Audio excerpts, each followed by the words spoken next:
Osteria Leana in Oyster Bay, New York, and I'm here with Chef Peter Vandermeij, and he's going to make us an Italian aperitif, an Aperol Spritz. Are you ready? Yes, I'm ready. All right, it's beautiful I'm how you so said ready. that. Aperitif. This is a great beginning drink to set off your meal. It's got a nice bitterness, nice sweetness. So first we start with the orange garnish. You lay it in there quite easily. You go with your Prosecco. It's about 2 parts Prosecco to 1 part Aperol.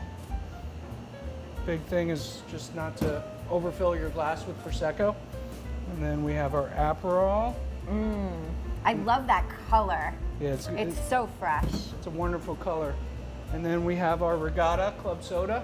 So I use Regatta at home, so why do you use Regatta here? Well, I really like the minerality of the Regatta. It's also a local product that we use here. So we're just supporting local through pretty much everything we do here at Osteria Leana.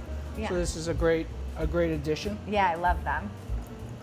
So we just add a little club soda and finally finish with ice.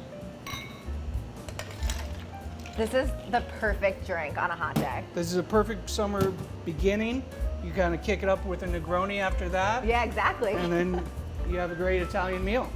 And this is your Aperol Spritz.